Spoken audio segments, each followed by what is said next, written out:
Olá, pessoal. Hoje eu queria conversar, fazer alguns pensamentos sobre como atender as crianças, as famílias, a comunidade escolar nesse momento tão difícil que o Rio Grande do Sul está vivendo, dessas chuvas históricas, desse estado que está realmente com muita dificuldade e, obviamente, com escolas muito prejudicadas, com os nossos alunos, muitos em abrigos, com as suas famílias, seus animais, e que vão voltar para a escola, porque é necessário que se volte. E eu queria pensar com vocês como é que nós podemos trabalhar, ajudar essa comunidade escolar. Vamos pensar junto.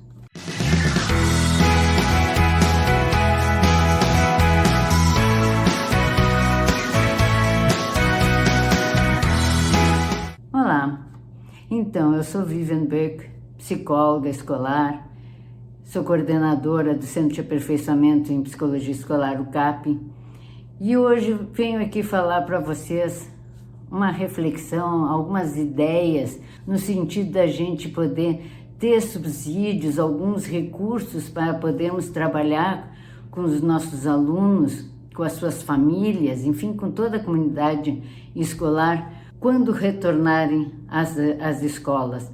E a gente nem sabe direito como é que isso vai se proceder. Ainda tem muita coisa para ser resolvida, mas acho que é importante, assim como lá na pandemia, nós conversamos como receber as crianças depois de tanto sofrimento. Agora é novo momento, porque a escola recebe a sociedade e os momentos em que ela vive. Então, claramente, as crianças vão voltar, elas precisam voltar, mesmo que sejam aulas dentro dos abrigos, porque muitos não conseguem nem voltar para suas cidades, mas vai ter aula ou algo semelhante, trabalhos pedagógicos dentro dos abrigos ou as escolas que conseguem retornar, mas é necessário que voltem. A escola representa estabilidade para a criança, é um ambiente, são situações, os amigos, colegas em que elas dominam e que isso traz, dentro desse momento que deve ter sido tão desesperador para muitas famílias, algo estável. E também para essas famílias que vão ter um local, como sempre tiveram, de deixar seus filhos produtivamente assistidos, para que eles mesmo possam providenciar a construção, reconstrução de suas vidas. Então, a escola, além de transmitir conhecimentos, transmitir todas as questões de relacionamento, de socialização, também transmite fundamentalmente essa estabilidade que as chuvas abalaram tanto. Então vamos pensar assim, alguma coisinha assim, algumas atividades que a psicóloga escolar pode trabalhar com seus alunos, né? Em primeiro lugar, sempre é a regra da psicologia, né? A escuta, o acolher essas crianças, acolher esse sofrimento, essa fala, ouvir e validar esse sofrimento. A gente tem que cuidar e alertar as professoras que, obviamente, na melhor boa vontade, muitas vêm, não, mas isso não é nada, vai passar, isso já aconteceu, lá em Mussum aconteceu, e passou, lá em outras cidades tantas aconteceu, isso, sim, aconteceu e vai passar, mas nesse momento há esse sofrimento que precisa ser colocado para fora, que precisa ser comunicado, e à medida que é comunicado, é elaborado. Então, nesse primeiro momento, validar o sofrimento, acolher, dar estabilidade para essa criança e para essas famílias. Penso também em algumas primeiras atividades na educação infantil. Após esse acolhimento, após essa escuta, e eu quero antes até reforçar, não é só para as nossas crianças, nossos jovens. Nós temos que nos preocupar com toda a comunidade escolar. É um enfoque sistêmico. Um interfere no outro. O corpo docente tem que ser abraçado, eles também perderam situações. Quem sabe as psicólogas escolares perderam também situações, casa, as famílias sofreram. Só de ouvir todo dia na televisão esse bombardeio de informações necessárias, mas ao mesmo tempo que traz tanta ansiedade, nós também precisamos falar da nossa dor e ouvir os professores, porque esse professor vai trabalhar na linha de frente com os nossos jovens. Então, criar esses vínculos, criar um grupo que se escuta, que se respeita, que se solidariza entre os professores, direção, funcionários em geral, não esquecer os nossos funcionários, o pessoal da portaria, o pessoal da segurança, da cozinha, da cantina da escola, enfim. Então, ouvir a todos, né? Ter esses momentos e conseguir comunicar a direção é muito importante nesse momento, esse acolhimento e essa validação. E esse preparo, uma psicoeducação de como que os nossos professores podem, eles, acolher os seus alunos. Porque o psicólogo não fala com todos, os professores falam com suas turmas. Então, vamos instrumentalizar esses professores para ouvir, para acolher, para validar o sofrimento. Na educação infantil, na hora principalmente da rodinha, provavelmente já há trabalhos sobre as habilidades socioafetivas, então aproveitar e retomar ou inserir o assunto emoções sem forçar, isso é importante. Não vamos forçar que a criança tenha que falar da experiência, vamos abrir espaços. Vamos falar então das emoções de ansiedade, das emoções de medo, de tristeza, de alegria. Vamos falar também das demais emoções, de nojo, de vergonha, de inveja, enfim, o que foi já trabalhado é bom retomar e talvez colocar algumas emoções que sejam pertinentes a esse momento. Mas vamos abrir o espaço.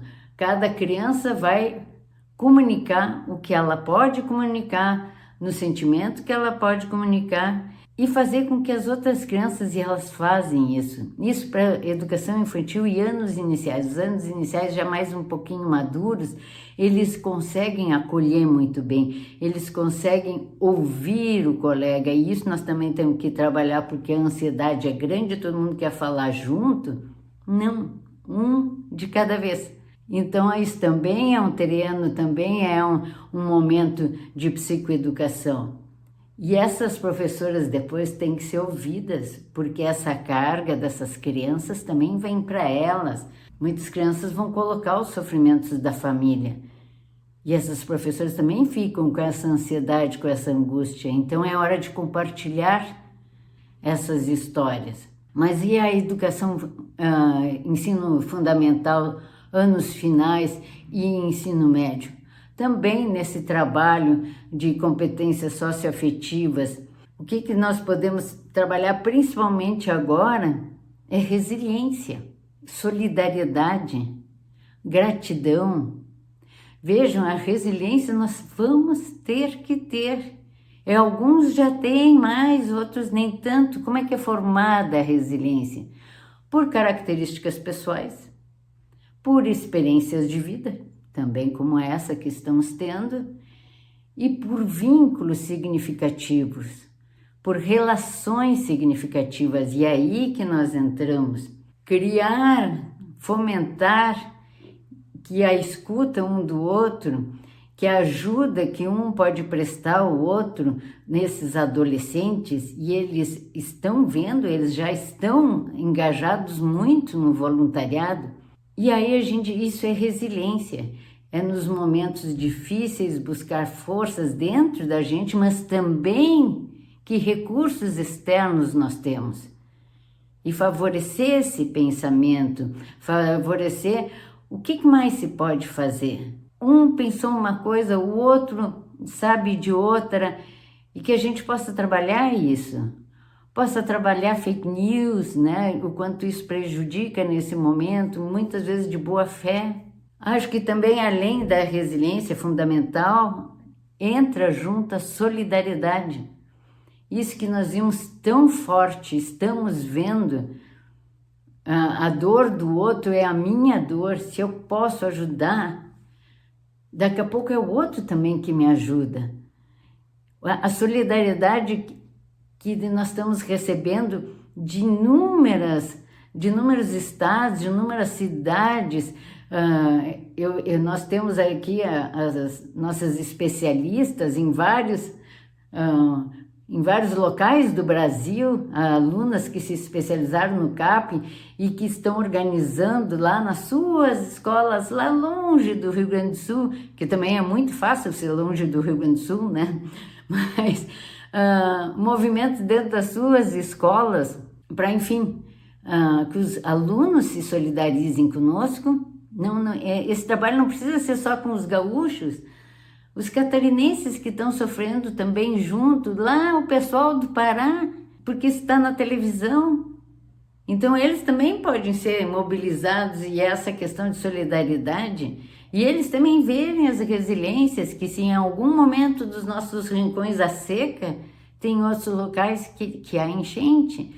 Então, infelizmente, são episódios ricos para serem trabalhados com essas questões de competências socioafetivas. Também o voluntariado dentro da solidariedade, muito voluntariado dentro do projeto de vida, essa disciplina que está sendo instaurada no ensino médio.